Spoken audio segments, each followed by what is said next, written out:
여리고성에 몸을 팔면서 신전기생으로 살던 아주 천박한 여인이 있었는데 그 사람 이름이 기생 라합입니다. 그런데 어떻게 이 기생 라합이 이스라엘 왕가의 조상이 되었으며 또 메시아 족보에 올라가는 귀한 여인이 되었는지 오늘 이 성경은 이 여인의 믿음과 이 여인이 이렇게 된 이유에 대해서 말씀을 해주고 있습니다. 어찌되었든 이 기생 라합은 참 하나님의 축복을 받아가지고 이스라엘 왕가의 족상이 되었을 뿐 아니라 예수님이 오시는 메시아의 족보에 올라갔기 때문에 대단한 축복을 받은 사람이라고 볼 수 있습니다. 자, 그러면 하나님은 이 여인의 어떤 모습을 보시고 이렇게 축복하셨는지 이제 한 두 가지로만 간단하게 설명해 드리도록 하겠습니다. 이 여자가 메시아의 족보에 올라가게 된 축복은 뭐냐면요, 하나님을 향한 믿음 때문에 이 사람이 이런 큰 축복을 받았습니다. 다시 말해서 기생 라합은 하나님을 향한 믿음이 분명히 있었다는 것입니다. 이제 말씀을 한번 좀 귀담아 들어보시길 바랍니다. 이스라엘 백성 애굽에서 나와가지고요, 광야 생활을 40년을 거칩니다. 그리고 젖과 꿀이 흐르는 가나안 땅 앞에 왔습니다. 그러면 가나안에 입성을 하려면 제일 먼저 만나는 사람과 그들과 싸워야 되는데 이게 바로 여리고성 사람인 것입니다. 그 여리고성을 무찌르지 아니하고는 가나안 땅에 온전하게 입성할 수 없기 때문에 이들과의 전쟁은 불가피하게 된 것입니다. 그래서 여호수아는 어떻게 작전을 짜고 어떻게 사람을 싸워야 되고 이들이 어떤가를 알기 위해서 정탐꾼 둘을 몰래 여리고성에 파송시키게 됩니다. 그런데 이 정탐꾼 둘이 간 곳이 바로 기생 라합의 집에 가게 된 것입니다. 그런데 문제는 뭐냐면 몰래 기생 라합 집에 들어갔는데 어떤 사람의 눈에 의해서 발각된 것입니다. 그래서 그 여리고에 사는 사람이, 이스라엘 사람이 기생 라합 집에 들어갔다고 여리고 왕한테 밀고를 하게 된 것입니다. 그러니까 여리고 왕이 군사를 풀고 사람을 풀어서 기생 라합 집에 찾아와서 너희 집에 들어왔던 그 정탐꾼을 끌어내라 하면서 이제 사람들을 보내어서 기생 라합에게 전가를 하게 된 것입니다.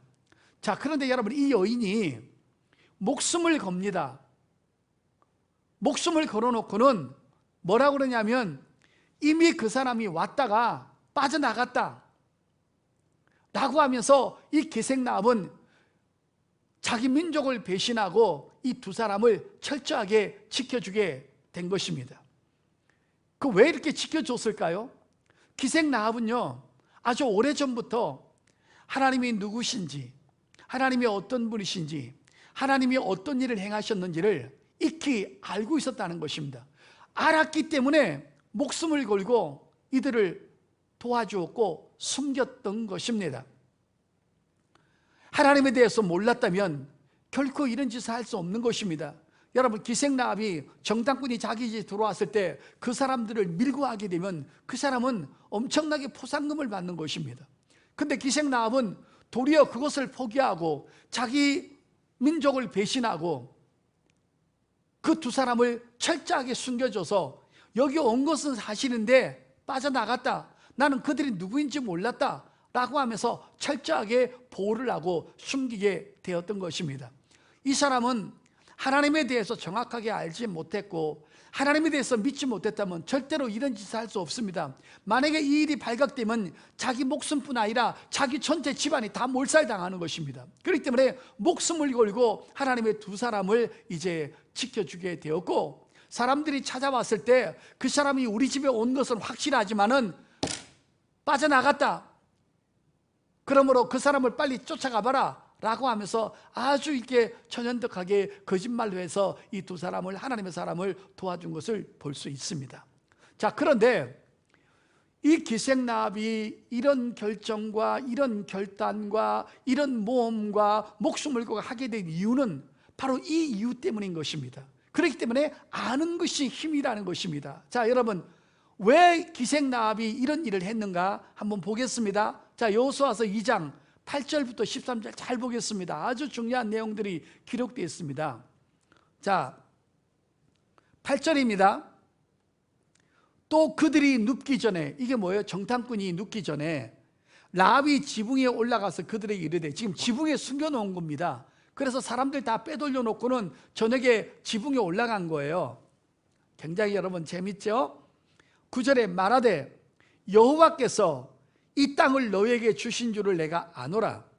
우리가 너희를 심히 두려워하고 이 땅 주민들이 다 너희 앞에서 간담이 녹나니, 이는 너희가 애굽에서 나올 때 여호와께서 너희 앞에서 홍해 물을 마르게 하신 일과 너희가 요단 저쪽에 있는 아모리 사람의 두 왕 시혼과 옥에게 행한 일, 곧 그들을 전멸시킨 일을 우리가 들었음이니라. 우리가 듣자 곧 마음이 녹았고 너희로 말미암아 사람의 정신을 잃었나니, 너희 하나님 여호와는, 보세요, 너희 하나님 여호와는 위로는 하늘에서도 아래로는 땅에서도 하나님이시니라. 그러므로 이제 청하노니 내가 너희를 선대하였은즉 너희도 내 아버지의 집을 선대하도록 여호와로 내게 맹세하고 내게 증표를 내라. 그리고 나의 부모와 나의 남녀 형제와 그들에게 속한 모든 사람을 살려주어 우리 목숨을 죽음에서 건져내라. 여러분, 저 한번 보세요. 여러분, 저는 오늘 이 설교 준비하다가요, 기생나합이 이방인이었잖아요. 더군다나 얼마나 직업 중에 더러운 직업입니까? 이게 일반 몸으로 파는 그런 장녀도 될 수 있지만 신전장녀이기 때문에 우상한테 제사 지내놓고 거기 오는 사람들하고 몸을 팔고 그것을 자기 신에게 믿음으로 보인다고 그 짓을 하는 것이 바로 신전장녀이기 때문에 인간적으로 볼 땐 가장 추악고 더러운 그런 여자인 것입니다. 근데 이 여자가 메시아의 족보에 올라갔다라는 것입니다. 근데 여러분, 자기 나라 사람들을 왔을 때요, 전부 다 저 사람 우리 집에 왔다가 도망갔다 빨리 쫓아가라 해놓고는 문을 이제 다 성문을 닫은 후에 저녁에 그 두 사람한테 올라가 가지고요, 이 말하는 거 한번 보세요. 얼마나 위대한가. 하나님을 섬기는 두 사람이 기생나합에게 하나님이 이러한 사람이라고 소개한 것이 아니라 기생나합이 하나님의 정탐꾼들에게 소개를 하는 거예요. 야, 나는 하나님에 대해서 익히 듣고 알고 있었다. 그러면서 뭐라 그러냐면, 여러분, 그때 당시에는 나라마다 신이 있었잖아요.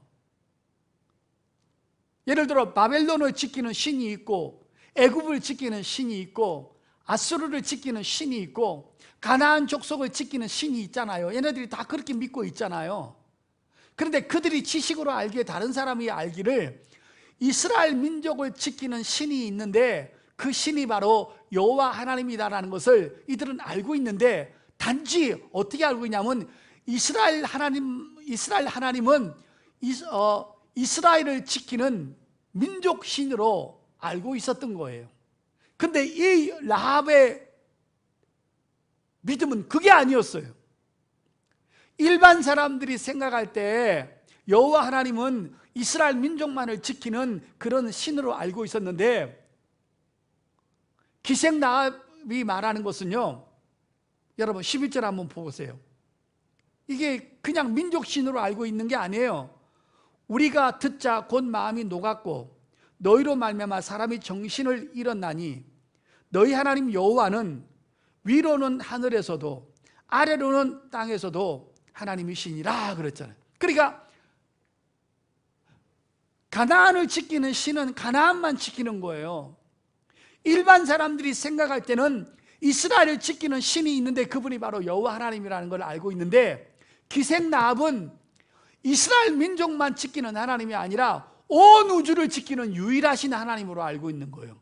여러분, 이 사람이 얼마나 믿음이 대단한 겁니까?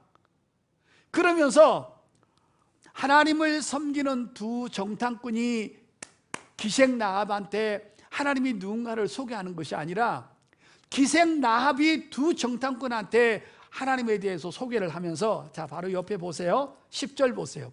이 말까지 하는 거예요. 근데 여러분 놀라지 마세요. 이 일이 40년 전에 있었던 일을 라합이 얘기를 하는 거예요.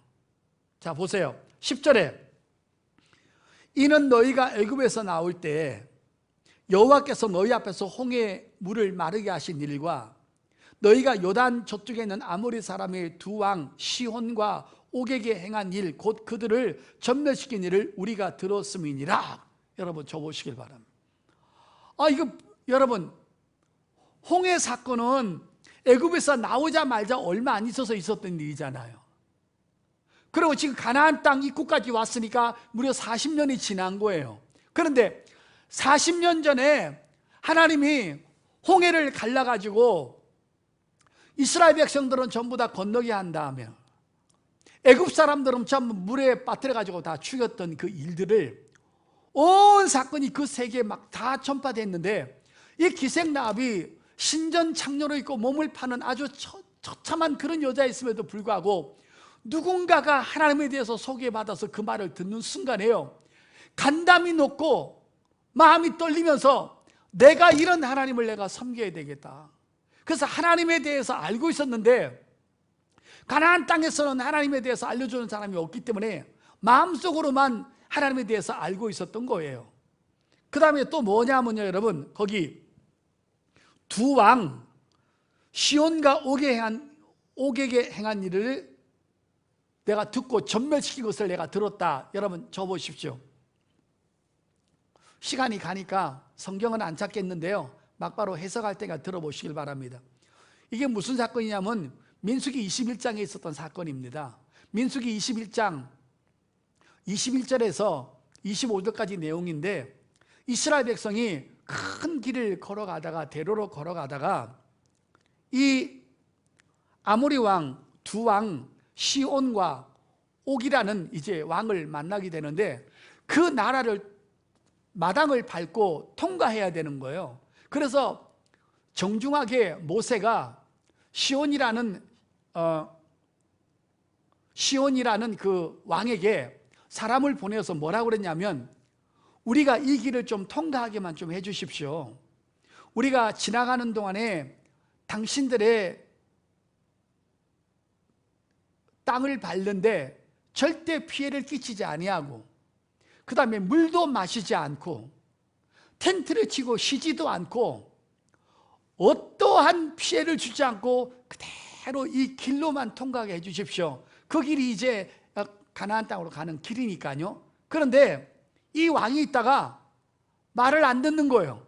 이것들이 이렇게 우리를 게임에 빠뜨리고 있다가 어느 정도 나라 중간에 오게 되면은 이 수백만 명 되는 사람이 우리를 공격하고 우리와 전쟁할 것을 생각하는 거예요. 그래서 이미 그 홍해 앞바다의 사건들을 다 퍼졌기 때문에 알고 있는 거예요. 하나님의 능력이 얼마나 크다는 걸. 그렇기 때문에 이 왕들이 있다가 이스라엘 백성들을 길을 비켜주지도 않을 뿐더러 오해를 해가지고 이것들이 우리와 전쟁을 하려고 하는구나 라고 생각을 하고 전투태세를 갖추고 이스라엘 백성들을 공격을 하게 된 거예요. 그런데 먼저 저쪽에서 공격을 하니까 하나님이 하나님의 백성을 지킬 수밖에 없잖아요. 그러니까 하나님의 능력으로 그들을 완전히 전멸시켜버리고 박살을 냈던 건데, 홍해 갈른 것 사건과 이 두 왕에게 하나님께 역사하셔서 전멸시킨 일들을 기생 라합이 알고 있었던 거예요.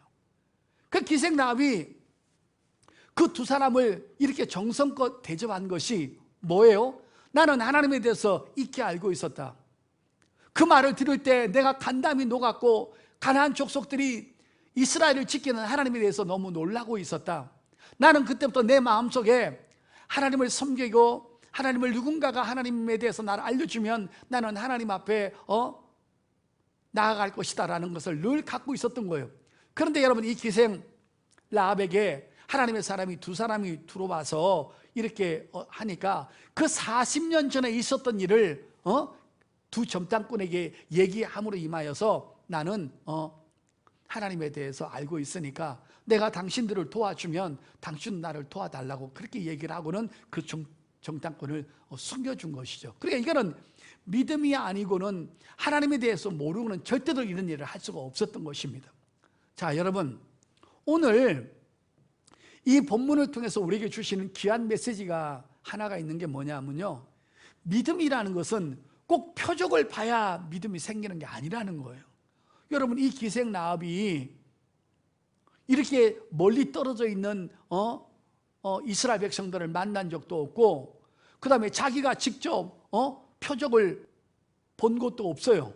겨우 여러분 두 사람이 와가지고 자기를 숨겨달라는 것밖에 없었는데, 이 기생라합은 누구에게 하나님의 전해주는 전도를 듣고 또 소문을 듣고는 마음 깊이 여러분 하나님을 섬기기로 작정을 하고 있었는데, 하나님을 섬기는 두 정당꾼이 딱 오는 바람에 목숨을 걸고 이를 도와주는 것을 보십시오. 그렇기 때문에 오늘 여러분, 믿음이라는 것이 참 귀한 건데 그 믿음이라는 것이 표적을 본다고 생기는 게 아니라는 거예요. 만약에 표적을 보고 믿음이 생겼다면요, 애굽 사람들은 10가지 재앙과 표적을 봤잖아요. 그럼 믿음이 생기고 하나님 앞에 다 꼬꾸라져가지고 하나님을 섬겨야 되는데, 바로 왕과 애굽 사람은 안 섬기잖아요. 그러니까 표적이 사람에게 믿음이 생기는 건 아니라는 거예요. 그 다음에 예수님 당시에도 보세요.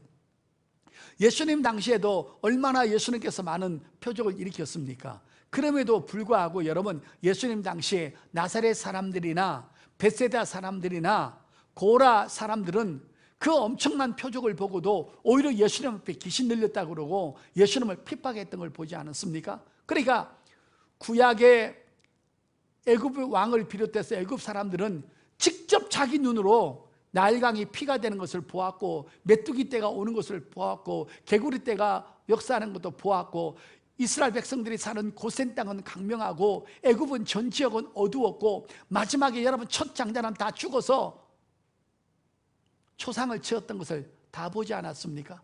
그래도 여러분, 하나님도 섬기지 않고 신약의 예수님께서 그런 표적을 해도 여러분 일으켜도 유대 종교 지도자들과 유대인들은 예수님을 구세주로 메시아로 인정하지 않았잖아요. 사랑하는 성도 여러분, 오늘 하나님의 말씀을 잘 귀담아 듣고 그 말씀에 관심을 가지고 있으면요, 하나님의 성령께서 역사하셔서 언제 어떻게 그 사람에게 운반할지 모르기 때문에 우린 늘 깨어서 말씀에 관심을 갖고 말씀에 귀를 기울이고 말씀을 사모하는 저와 여러분 될 수 있기를 예수님의 이름으로 축복합니다. 여러분, 나단이 전해주는 말 한마디에 다윗이 회개하고 침상을 젖을 만큼 회개하지 않습니까? 니느웨도 마찬가지 않습니까? 요나가 가가지고 이 성이 40일에 무너진다, 너희가 회개하라 말 한마디 했더니만은, 그렇게 전도했더니만은 니느웨 왕부터 시작해서 백성들이 전부 다 금식하고 하나님 앞에 꼬꾸라지고 회개하지 않습니까? 그렇기 때문에 하나님의 말씀을 어떻게 듣느냐, 하나님의 말씀을 어떻게 예우하느냐, 하나님 말씀에 어떻게 귀를 기울이느냐, 하나님 말씀에 어떻게 관심을 갖느냐에 따라서 성령의 역사가 일어날 수도 있고 안 일어날 수도 있다는 것입니다. 그러므로 꼭 기억하십시오. 여러분, 로마서 10장 17절 보십시오. 그러므로 믿음은 들음에서 나며 들음은 그리스도의 말씀으로 말미암았느니라. 아멘. 믿음이라는 어떻게 생산되느냐, 여러분이 예배 나와서 하나님 말씀에 잘 경청하고 있으면요, 성령께서 그 믿음을 잘 만들어서 구워서 여러분에게 운반한다는 것입니다. 그래서 말씀 들을 때 마음을 여셔야 돼요. 말씀을 듣고자 하는 귀가 있어야 돼요. 말씀을 사모하는 마음이 있어야 돼요. 그러면 믿음이 생기는 거예요. 여러분, 결정적인 걸 하나만 말씀드릴게요. 우리가 언제 거듭났어요? 꿈에서 거듭났어요? 누가 병 낫는 거 보고 거듭났어요? 아니잖아요, 여러분. 어느 날 말씀을 듣고 있다 보고 십자가의 복음을 듣고 예수님에 대해서 듣고 있다 보니까 나도 모르게 내가 죄인인 것을 고백하고 예수님을 믿게 되고 구원의 주로 받아들이게 되고 거듭나는 역사가 주어지게 됐잖아요. 우리 죽는 그날까지 하나님의 말씀을 사모하는, 관심을 갖는 저와 여러분 될 수 있기를 예수 이름으로 축복합니다. 아멘. 여러분, 40년 전에 있었던 일을 가슴에 담고 하나님의 사람들이 오니까 자기가 먼저 하나님 대해서 얘기하니 하나님이 이 여인을 어떻게 이뻐 보지 않겠냐 이 말이에요. 그래서 하나님의 말씀에 대해서 소문을 많이 듣고 말씀을 갖는 것이 나중에 그것이 믿음의 원천이 된다는 거예요. 그래서 예배 안 나오고 말씀을 자꾸 안 들으면요, 믿음이 아름답게 튼튼하게 건강하게 형성이 될 수 없는 거예요. 그래서 말씀의 중요성을 오늘 본문에서 기생 라합을 통해서 우리에게 정말 크게 부각시키는 거예요. 자, 두 번째는 붉은 줄의 언약에 대해서 말씀드리겠습니다. 자, 여러분 귀담아 들어보시길 바랍니다. 두 정탐꾼은 기생 라합의 집에 들어갔는데 기생 라합이 그 두 정탐꾼을 목숨을 걸고 숨겨주면서 한 가지 조건을 내겁니다. 내가 목숨을 걸고 우리 가족들 전체의 목숨을 걸고 너희들을 숨겨줄 거니까 너희도 나의 소원을 들어달라.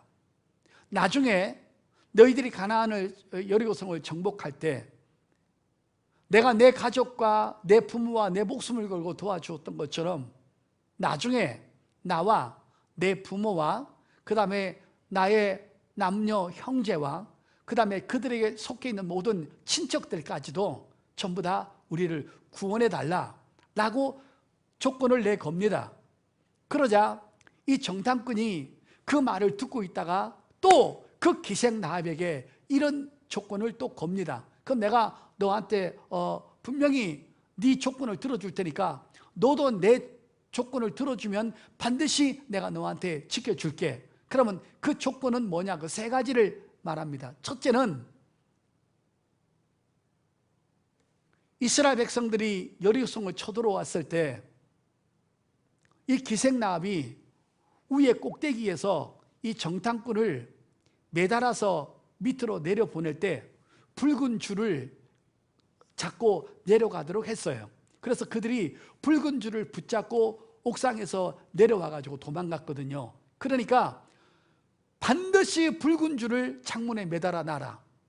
여러분, 붉은 줄을 매달아 놔야 나중에 이스라엘 백성이 쳐들어와서 죽일 때 그 집은 구분해 놓을 거 아니에요. 들어와가지고 그 사람을 죽이면 헛거잖아요. 그러니까 붉은 줄을 반드시 매달아 놔라. 네, 알겠습니다. 두 번째, 이스라엘 백성이 여리고를 점령할 때 너희는 온 가족을 집에다 모아놓고 절대로 바깥으로 나가지 마라. 이게 두 번째 조건이에요. 첫째는 붉은 줄을 달아맺는 거. 두 번째는 모든 사람이 가족들, 친척들이 모여가지고 밖에서 무슨 짓이 일어나도 바깥으로 절대 나가지 마라. 그 다음에 그게 두 번째죠. 그 다음에 세 번째는 너하고 나하고 얘기했던 이 모든 기밀 얘기를 어떤 사람한테도 얘기하지 마라. 이 세 가지를 조건을 한 거예요. 기생 라합은 내가 목숨을 걸고 너희들을 지켜줄 테니까 나중에 여리고를 점령하면 내 가족들을 살려달라. 그 다음에 그 중탐꾼은 알았다, 내가 그 약속을 지킬 테니까는 너도 세 가지 약속을 지켜라. 하나는 붉은 줄을 매달아 놓고 또 하나는 가족 친지를 모아놓고 바깥으로 나가지 말고 그 다음에 이 사실을 절대로 얘기하지 마라. 이 세 가지를 지키면 나도 그렇게 하겠다. 그러니까 쌍방간의 계약이 있었던 거예요. 여러분, 그래가지고 그 약속을 철두철미하게 지켰는데 그 지킨 결과가 어떻게 됐을까요? 자, 여호수아서 6장 보겠습니다. 자, 여호수아서 6장 22절부터 봅니다. 찾으셨으면 아멘. 자, 여호수아서 6장 22절. 여호수아가 그 땅을 정탐한 두 사람에게 이르되 그 기생의 집에 들어가서 너희가 그 여인에게 맹세한 대로 그와 그에게 속한 모든 것들을 이끌어내라 하매 정탐한 젊은이에 들어가서 라합과 그의 부모와 그의 형제와 그에게 속한 모든 것을 이끌어내고 또 그의 친족도 다 이끌어내어 그들을 이스라엘 진영 밖에 두고 무리가 그 성과 그 가운데 있는 모든 것을 불로 사르고 은금과 동철기구는 여호와의 집 곳간에 두었더라. 자 보세요. 25절에 여호수아가 기생나합과 그의 아버지의 가족과 그에게 속한 모든 것을 살렸으므로 그가 오늘까지 이스라엘 중에 거주하였으니 이는 여호수아가 여리고를 정탐하려고 보낸 사자들을 숨겼음이었더라. 아멘. 이게 결론입니다. 쌍방간의 계약을 맺고 그대로 지키니까 두 정탐꾼을 살려준 기생나합은 두 사람을 살려줬지만 이 기생나합은 자기 집, 자기 친정 식구, 자기 아버지 식구, 전체 식구, 그 다음에 그 형제, 모든 친척들을 다 모아다가 두 사람을 살렸지만 이 사람이 구원받은 것은 가족이 너무 많은 숫자가 구원을 받은 거예요. 성도 여러분, 이 사건을 통해서 여러분 우리에게 주시는 영적인 메시지 한번 들어보시길 바랍니다. 붉은 줄을 붙잡고 있고 붉은 줄을 매달아 놓은 기생나합지만 여리고성이 무너질 때 목숨을 부지하고 구원받았습니다. 이스라엘 백성이 애굽에서 나올 때 천사들이 첫 장자를 칠 때 문임방과 문설주에 짐승의 붉은 피를 발라놓으면 심판의 천사들이 왔다가 붉은 피를 보고 전부 다 넘어갔다 그랬습니다. 그것다가 너물유, 그래서 유월절이라 그러는 것입니다. 그러므로 이 붉은 밧줄은 장차 십자가에서 온 인류를 위해서 돌아가실 그 붉은 피를 흘리시고 돌아가실 예수 그리스도의 보배로운 피를 상징하고 있는 것입니다. 붉은 불을 붙잡고 있는 그 집만, 매달아 놓은 그 집만 구원받았고, 애굽에서 나올 때 문임방과 문설주에 붉은 짐승의 피를 발라놓은 그 집은 천사들이 그냥 넘어갔던 것처럼 오늘도 교회에 와서 십자가의 복음을 듣고 예수 그리스도의 십자가의 피를 우리가 내 영혼에 바르고 내 마음에 바르고 그분의 십자가의 사건을 인정하고 주님의 피 공로가 아니고는 우리의 영혼의 죄와 우리의 육체의 죄와 자범죄의 죄와 일생의 죄가 용서받을 수 없다는 것을 믿고 오늘도 늘 주님의 십자가를 의지하고 주님의 보혈을 의지하는 사람만 하나님 앞에 심판에서 모면하고 구원받을 것을 예표하는 것입니다. 할렐루야. 히브리서 9장 보겠습니다. 히브리서 9장 12절부터입니다. 제가 읽겠습니다. 염소와 송아지의 피로 하지 아니하고 오직 자기 피로 영원한 속죄를 이루사 단번에 성소에 들어가셨느니라. 염소와 항소의 피와 및 암송아지의 죄를 부정한 자에게 뿌려 그 육체를 정결하게 하여 거룩하게 하거늘 하물며 영원하신 성령으로 말미암아 흠없는 자기를 하나님께 드린 그리스도의 피가 어찌 너희 양심을 죽은 행실에서 깨끗하게 하고 살아계신 하나님을 섬기게 하지 못하겠느냐. 아멘. 인정하시면 아멘. 예수의 피만이 우리의 죄사함을 줄 수 있고 하나님 앞에 구원을 갖다 줄 수 있는 보배로운 피인 줄 믿습니다. 여러분, 구약 성경에서 여러분 이렇게 지저분한 여자가 붉은 줄 매달아 놓고 하나님의 사람 도와준 것 때문에 온 가족이 구원받았잖아요. 이건 뭘 예표하는 거예요? 영적으로?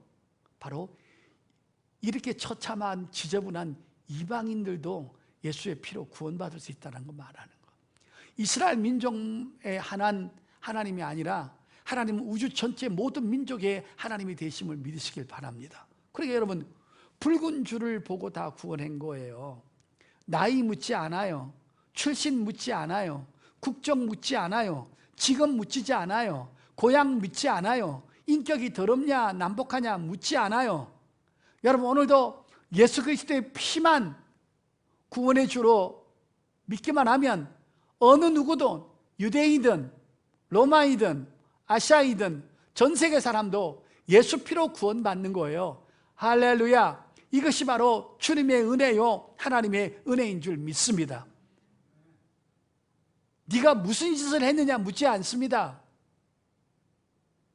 여러분, 붉은 줄 매달아 놓고 그 안에서 밥을 먹고 있었는지 고스톱을 쳤는지 장난하고 있었는지 그거 안 물어봐요. 나이가 몇 살이냐? 네 직업이 뭐냐? 너같이 천한 사람이 구원받을 수 있냐?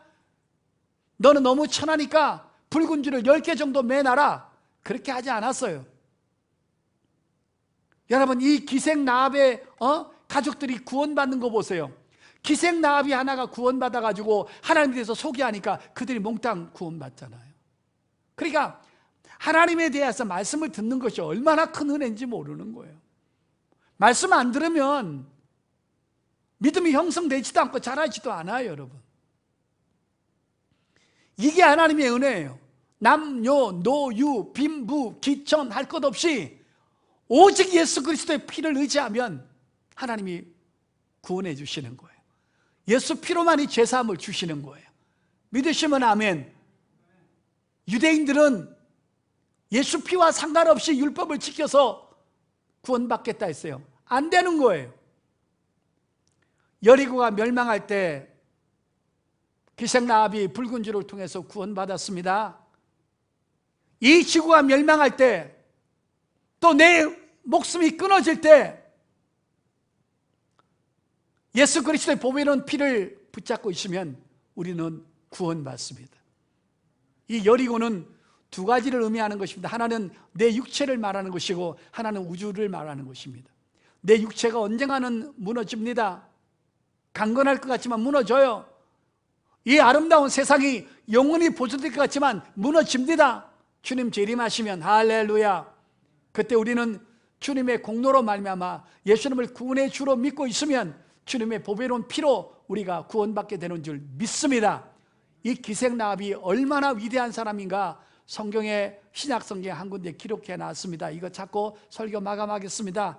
히브리서 11장 31절입니다. 30절부터요. 믿음으로 7일 동안 여리고를 도니 성이 무너졌으며 믿음으로 기생나합은 정탐꾼을 평안히 영접하였으므로 순종하지 아니한 자와 함께 멸망하지 아니하였도다. 아멘. 뭘로? 믿음으로. 오늘도 우리가 하나님 앞에 예배하는 거, 기도하는 거, 헌신하는 거, 봉사하는 거, 헌금하는 거 전부 다 믿음으로 하시길 바랍니다. 그건 우리의 상급인 것입니다. 우리에게 찬란하게 빛날 면류관인 것입니다. 신앙은 알고 하는 거예요. 맹종하는 게 아니에요. 기생나합이 알고 한 거예요. 우리도 헌신하고 기도하는 거 다 알고 하는 것입니다. 응답하실 것을 알고 기도하고 하나님이 기뻐하실 걸 알고 예배하고 그리고 주님 오실 걸 알고 기다리는 것입니다. 믿음은 전부 다 알고 하는 것입니다. 맹종하는 거 아닙니다. 영웅심이 하는 거 아닙니다. 감정으로 하는 거 아닙니다. 믿음은 아는 것입니다. 여러분, 기생나합처럼 여러분 하나 때문에 가족이 구원받는 축복이 있기를 예수 이름으로 축복합니다.